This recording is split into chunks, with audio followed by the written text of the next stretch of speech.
Pertanyaan beliau Ustaz.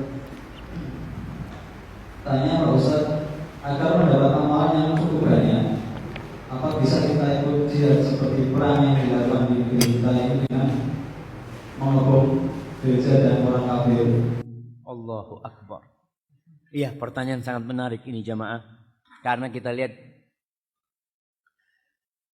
umat Islam ini dihancurkan dari luar dan dari dalam. Dari luar, musuh-musuh yang menyerang negeri-negeri Islam, yang mengacaukan umat Islam. Kita dulu ingat 350 tahun dijajah Belanda. Kita tahu Mesir dijajah oleh Inggris. Kita tahu Libya dijajah oleh Italia. Negeri-negeri Islam dijajah. Ini yang pertama. Yang kedua yang menghancurkan umat Islam adalah dari dalam sendiri. Dengan munculnya sekte-sekte dan aliran-aliran yang menyimpang dari Islam. Banyak aliran itu. Oleh karena itu Rasul sallallahu alaihi wasallam pernah menceritakan umatku itu akan berpecah belah menjadi 73 golongan. 73 golongan. Kata Rasul SAW. Kulluha finnar illa wahida. Semuanya di neraka kecuali satu. Para sahabat tidak tanya tentang yang 72. Enggak. Mereka bertanya, yang selamat siapa? Apa kata Nabi SAW? Humul jamaah. Mereka adalah al-jamaah. Satu kelompok dari umat Rasul SAW yang berada di atas kebenaran. Dalam riwayat lain Nabi SAW mengatakan makanu ala mithli ma ana alaihi al-yawm wa ashabi. Mereka yang mempraktekkan Islam, mengamalkan Islam seperti yang aku amalkan bersama sahabatku pada hari itu. Jadi Islamnya Rasul SAW dan para sahabatnya. Muncul istilah ahlus sunnah wal jamaah. Tapi semuanya sekarang mengklaim ahlus sunnah wal jamaah. Siapa yang tidak mengaku ahlus sunnah wal jamaah? Sampai yang ngebom pun ngomong ahlus sunnah wal jamaah.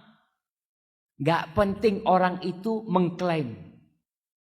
Yang penting benar enggak engkau ahlus sunnah wal jamaah. Apa artinya ahlus sunnah? Mereka orang-orang yang menghidupkan sunnah Rasul SAW. Mengikuti amalan-amalan Rasul SAW dan para sahabatnya. Dan mereka berkumpul di atas kebenaran itu. Salah satu sekte yang berbahaya, yang merusak dan mencoreng citra Islam adalah Al-Khawarij. Al-Khawarij ini kaum pemberontak sebenarnya dahulu. Mereka sudah muncul di zamannya Utsman bin Affan. Di zamannya Utsman bin Affan, apa yang dilakukan oleh orang Khawarij? Mereka membunuh Utsman bin Affan. Bayangkan, sahabat Nabi dibunuh. Sama orang-orang Islam, iya. Islam mereka. Kemudian di zamannya Ali bin Abi Thalib muncul orang-orang Khawarij. Lagi. Salah satu tokohnya namanya Abdurrahman ibn Muljim. Atau Muljam. Dia itu membunuh Ali bin Abi Thalib. Dan dia membunuh Ali mengharapkan masuk surga. Antum bisa bayangkan. Membunuh sahabat Nabi yang dijamin masuk surga. Mengharapkan masuk surga. Inilah pemikiran. Orang kalau sudah rusak pemikirannya, dia akan gampang mengkafirkan. Pemerintah kafir. Kenapa? Karena hukumnya taghut. Terus polisinya juga kafir. Karena kerja di pemerintahan yang kafir. Berarti yang kafir darahnya halal. Kalau gitu bunuh. Si enak. Kau nanti ngebom, mati, masuk surga. Kalau cara kayak gitu masuk surga, kayaknya semua bakal ngebom diri. Bunuh diri semua. Apalagi yang punya utang banyak. Aduh, aku iso nyaur utang. Bismillah. Nih bomnya pasang. Subhanallah jamaah. Islam tidak mengajarkan hal itu. Membunuh orang kafir. Nih kafir. Bukan Islam yang dianggap kafir. Yang kafir asli. Tidak dalam kondisi perang. Rasul SAW menceritakan. Beliau berkata. Man qatala mu'ahadan. Barang siapa yang membunuh orang kafir yang ada perjanjian dengan umat Islam. Orang kafir mungkin hidup di negeri Islam. Atau orang kafir ada perjanjian damai dengan umat Islam. orang Islam lalu membunuh orang kafir itu dengan harapan masuk surga. Apa kata Rasul SAW? Lam yaruh raihatal jannah. Dia tidak akan mencium baunya surga. Jangan masuk surga. Nyium baunya surga tidak. Maka orang-orang yang berpikir berjihad dengan cara seperti itu, inilah karena pendidikan agama rendah di Indonesia. Dan kebanyakan yang ikut aliran seperti itu anak-anak muda. Yang memang gak pernah sekolah agama dengan benar. Anak SMA. Ya. Dan ini PR kita bersama. Dan pemerintah kita memerangi mereka tidak hanya dengan kekuatan. Karena kalau cuma memerangi pemikiran itu dengan densus umpamanya. Orang ini mati yang dibunuh terorisnya itu. Tapi pemikirannya tetap ada di orang-orang. Maka dengan pengajian-pengajian seperti ini kita jelaskan bagaimana manhaj ahlus sunnah wal jamaah. Tidak mudah-mudah mengkafirkan. Orang yang masuk Islam dengan jelas maka tidak bisa dikeluarkan dari Islam kecuali dengan cara yang jelas pula. Para ulama sudah menjelaskan tentang kelompok Khawarij ini. Mereka orangnya ahli ibadah. Nabi SAW menjelaskan tentang orang Khawarij dulu itu. Apa kata Nabi SAW? Tahqiruna salatakum ma'a salatim. Salatnya kalian kalau dibandingkan dengan salatnya orang Khawarij, salat mereka lebih banyak. Bacaan Quran mereka lebih banyak. Tapi bacaan itu tidak sampai kepada hati mereka. Cuma sampai kerongkongan.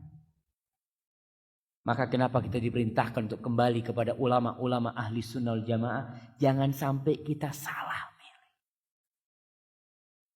Diklaim bahwasanya, oh ini jenggot. Hati-hati, jenggot ini teroris. Subhanallah. Kalau kita lihat ulama-ulama Indonesia yang dulu-dulu. Rata-rata semuanya pakai jenggot. Karena Rasul SAW pakai jenggot. Dan itu bukan ciri-ciri teroris, enggak. Namun media memang menggambarkan Islam itu keras. Islam itu bukan rahmatan lil alamin. Ini buktinya. Ini mereka ingin memojokkan Islam sebenarnya. Islam itu rahmatan lil alamin.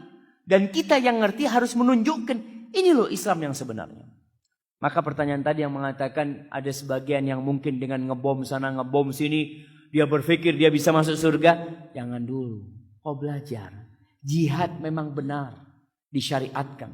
Allah memerintahkan dalam Al-Quranul Karim qatilul musyrikin. Kalian bunuh orang-orang musyrik. Kalian bunuh orang-orang kafir. Ada dalam Al-Quranul Karim. Tapi bagaimana penerapannya? Itu yang kita harus pelajari. Nabi SAW tinggal di kota Madinah sama orang Yahudi. Tetangganya orang Yahudi. Umar bin Khattab. Siapa yang membunuh Umar bin Khattab? Siapa jemaah? Anak kasih hadiah. Siapa yang membunuh Umar bin Khattab? Abu Lu'lu'lah. Apa agamanya? Majusi. Hidup di mana dia? Di Madinah. Hidup di Madinah. Orang Majusi. Haknya dikasih, hak hidup. Dan tidak dibunuh oleh Umar bin Khattab radhiyallahu ta'ala anhu. Islam itu cinta damai. Kapan Islam itu berperang? Ya kalau Islam disakitin, Islam diperangin, Islam memerangi. Ketika dihalangin Islam dari menegakkan kebenaran, Islam baru berperang. Dan ada syarat-syarat dan rukunnya.